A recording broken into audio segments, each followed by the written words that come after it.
What's up, guys? In this video I'm going to be talking mainly about the iPhone 6 and the iPhone 5S, letting you know some updates about it. As you can see here, this is my iPhone 5 running iOS 7, but I figured I'd update you on the iPhone 5 and iPhone 6. Basically, I just wanted to give you guys my thoughts on whether or not the iPhone 6, the budget or lower cost iPhone, and the iPhone 5S will be worth it.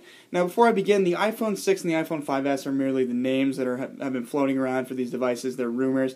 I think it's probably going to be called the iPhone 5S, but when I say iPhone 6 or iPhone 5S, I'm referring to the main iPhone that Apple's going to be releasing. And when I say budget iPhone, I'm referring to the lower cost, more cost-efficient model that Apple's also going to be releasing this fall, because they're supposed to be releasing two models. So that's just a distinction I want to get out of the way. So first off, I do think that they probably are going to be worth it. I'm going to give you my opinion right off the bat.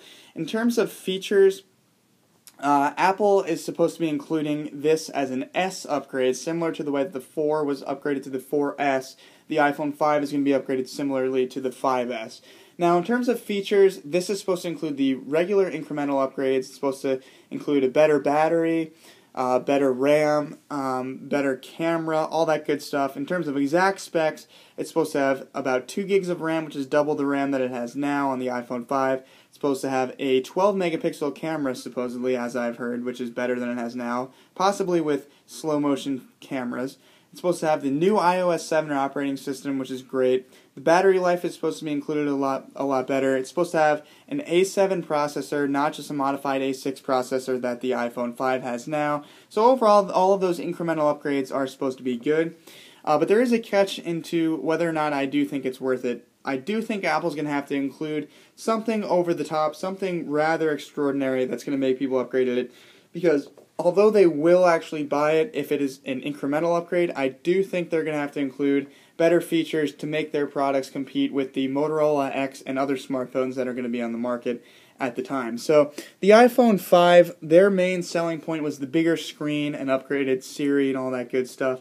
I think the iPhone 5S will include some of these rumored features, such as a fingerprint reader, slow motion camera, and other things like that. Now, possibly NFC technology also, but now, in terms of which one of those will be included, the iOS 7 operating system already has a lot of new features, and the camera is an incremental upgrade, so I do think those two will be included. Definitely iOS 7 and definitely the new camera. Not sure if it will have slow motion technology. So basically, for me, it comes down to a debate between the fingerprint reader and the NFC technology. NFC technology is not a software feature. They actually have to include some hardware in the device to do that. And the fingerprint reader, they're also going to have to include some technology in the device to do that.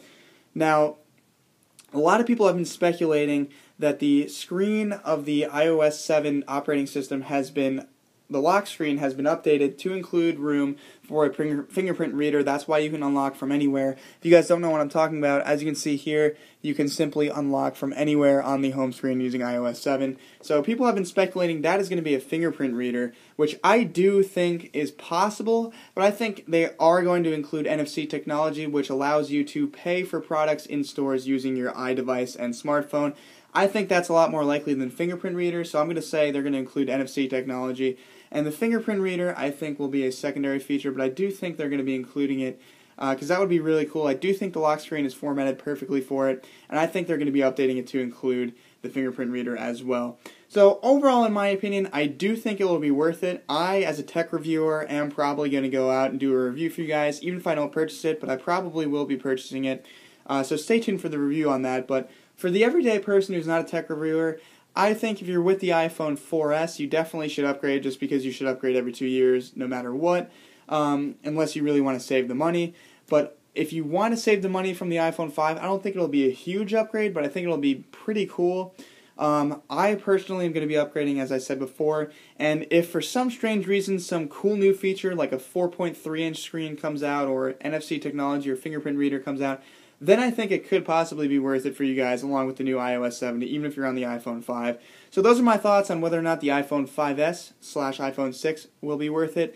And the budget iPhone, really, I think will be worth it too, because it's just going to be a scaled down version of that. It's going to be made out of plastic instead of aluminum, be more cost effective, and have slightly less features than the iPhone 5S or iPhone 6 will have. So I do think both of them are going to be worth it, but I am an Apple fanboy. I could be biased, so leave your comments in the description if you guys have different comments or a different view on this, but that's my thoughts. This is my video. If you like this video, be sure to rate, thumbs up, and favorite it, as well as subscribe for more Apple content. I upload regular content every week, so stay tuned for that. Also, be sure to follow me on Twitter, my website, my Google Plus page, my Facebook page, and my vlog channel in the description. Those are also great ways to follow me, as I put daily content up there as well, if not weekly. And also be sure to check out the links in the description. There will be 2 soon enough, but there should be 1 right now to get paid iOS and Android apps for free. So thanks for watching, guys. Hopefully you enjoyed this video, and check out my channel for more content. I'll catch you in the next video. Peace.